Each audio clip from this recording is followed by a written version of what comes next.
अध्याय 27 है हमारा। क्या हिंदी साहित्य एवं पुरस्कार। क्या है हिंदी साहित्य एवं पुरस्कार। हिंदी साहित्य का इतिहास। हिंदी साहित्य का इतिहास। हिंदी का प्रथम व्याकरण कौन है? जोशुआ केटलर ने लिखा था। तो हिंदी का प्रथम व्याकरण किसने लिखा है? जोशुआ केटलर ने लिखा था।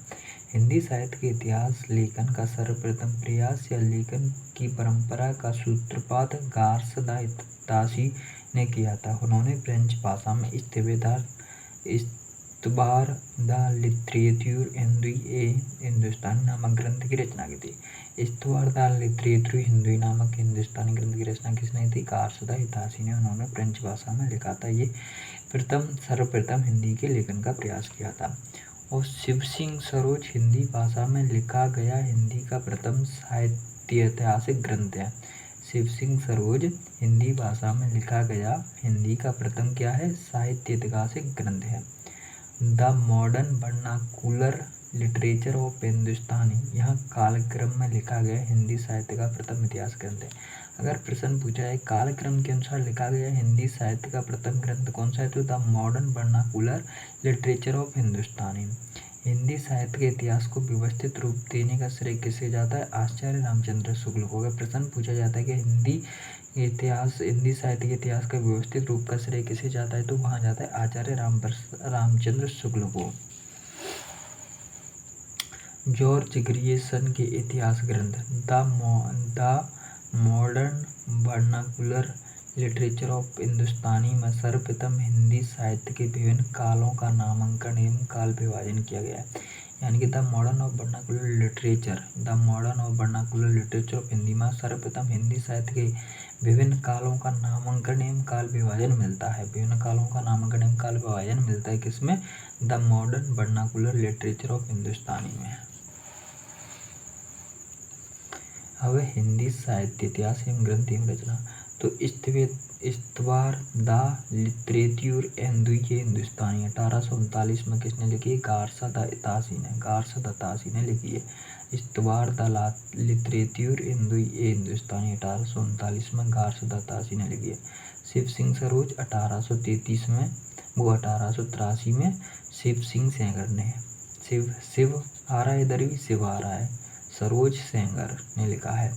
The modern vernacular literature of Hindustani 1889 में ग्रियर्सन ने लिखी है। जॉर्ज ग्रियर्सन ने। लिटरेचर किसने लिखा है? जॉर्ज ग्रियर्सन ने। हिंदी साहित्य विमर्श 1923 में विमर्श किया है पद्मूलाल पुन्नालाल बख्शी ने विमर्श किया। हिंदी भाषा का विकास 1924 में लिखा है डॉक्टर श्याम सुंदर दास ने विकास किया हिंदी भाषा का। हिंदी भाषा का विकास 1924 में डॉक्टर श्याम सुंदर दास ने किया। हिंदी साहित्य का इतिहास 1929 में आचार्य रामचंद्र शुक्ल जी ने लिखा। तो अगर इतिहास किसने किया? हिंदी साहित्य का इतिहास किया है रामचंद्र शुक्ल जी ने। विकास किया है डॉक्टर श्याम सुंदर दास ने। विमर्श किया है बख्शी जी ने। हिंदी साहित्य का विवेचनात्मक इतिहास सूर्यकांत शास्त्री ने किया 1930 में। प्रश्न पूछा जाए हिंदी साहित्य का विवेचनात्मक इतिहास किसने लिखा है, तो 1930 में सूर्यकांत शास्त्री जी ने। हिंदी भाषा और साहित्य 1930 में डॉक्टर श्याम सुंदर दास का हिंदी भाषा का विकास भी 1924 में डॉक्टर श्याम सुंदर दास का हिंदी भाषा और साहित्य 1930 में।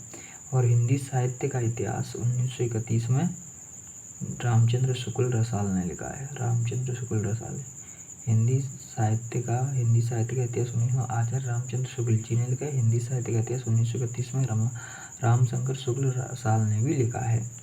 आधुनिक हिंदी साहित्य का इतिहास 1934 में कृष्ण शंकर शुक्ल जी ने लिखा है। आधुनिक हिंदी साहित्य का इतिहास 1934 में कृष्ण शंकर शुक्ल जी ने लिखा है।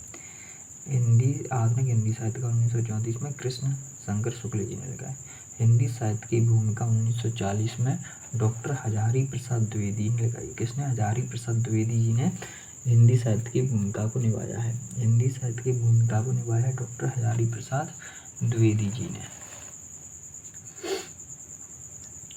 और हिंदी साहित्य का उद्भव और विकास 1952 में डॉक्टर हजारी प्रसाद द्विवेदी ने। हिंदी साहित्य का उद्भव और विकास 1952 में डॉक्टर हजारी प्रसाद द्विवेदी जी ने लिखा है।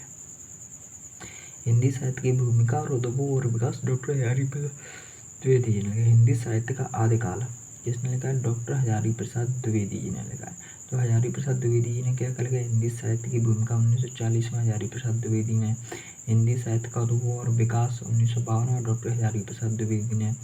हिंदी साहित्य का आदिकाल 1952 में डॉक्टर हजारी प्रसाद द्विवेदी जी ने।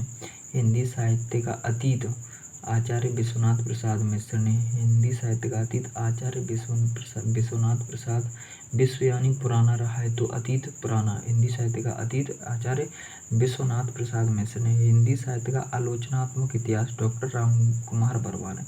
अगर पूछा जाएगा हिंदी साहित्य का आलोचनात्मक इतिहास किसने लिखा है? तो डॉक्टर राम कुमार वर्मा जी ने। हिंदी साहित्य का इतिहास 1973 में डॉक्टर नगेंद्र ने। हिंदी साहित्य का इतिहास 1973 में डॉक्टर नगेंद्र ने लिखा है। आधुनिक हिंदी साहित्य का इतिहास 1878 में। आधुनिक हिंदी साहित्य का इतिहास बचन सिंह ने लिखा है 1978 में। आधुनिक हिंदी साहित्य का इतिहास 1978 में बचन सिंह ने। हिंदी साहित्य का और संवेदना का विकास 1984 में रामस्वरूप चतुर्वेदी ने लिखा। हिंदी साहित्य और संवेदना का विकास लिखा है रामस्वरूप चतुर्वेदी जी ने। अब रचना एवं रचनाकार प्रेम सागर। प्रेम सागर किसकी रचना है? लल्लू लाल जी की रचना है। इन्होंने हिंदी के प्रथम गद्यकार हैं। लल्लू लाल जी हैं वो हिंदी के प्रथम गद्यकार रहे हैं। क्या रहे हैं? प्रथम गद्यकार हैं हिंदी के। प्रेम सागर रचना है लल्लू लाल जी की है। हिंदी के प्रथम गद्यकार है लल्लू लाल। रानी केतकी की कहानी ये ईसा अल्लाह खान ने लिखी है।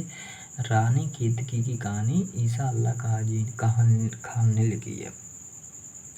नासिकेतुपाख्यान सदल मिश्र ने। नासिकेतुपाख्यान सदल मिश्र की है।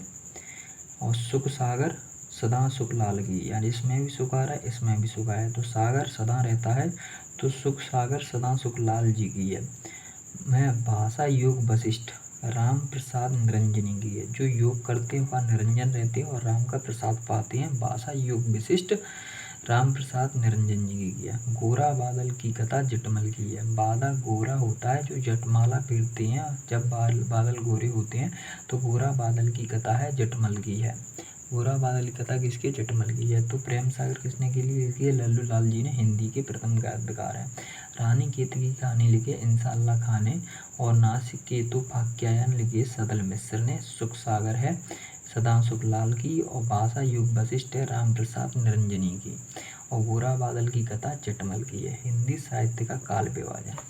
हिंदी साहित्य का काल विभाजन आदिकाल जिसे हम वीरगाथा काल के नाम से भी जाने जाते हैं और पूर्व मध्यकाल जिसे भक्तिकाल के नाम से भी जाना जाता है, उत्तर मध्यकाल जिसे रीतकाल के नाम से भी जाना जाता है और आधुनिक काल इसे गद्यकाल के नाम से भी जाना जाता है। तो हिंदी साहित्य का इतिहास का काल विभाजन है। आदिकाल इसे वीरगाथा काल कहते हैं और पूर्व मध्यकाल इसे भक्तिकाल कहते हैं, उत्तर मध्यकाल इसे रीतिकाल कहते हैं और आधुनिक काल इसे गद्यकाल कहते हैं। हिंदी साहित्य को 4 कालखंडों में विभाजित किया गया। हिंदी साहित्य को कितने कालखंडों में विभाजित किया गया? तो 4 कालखंडों में विभाजित किया गया है। हिंदी साहित्य का काल विभाजन। हिंदी साहित्य के काल विभाजन को 4 भागों में विभाजित किया गया है।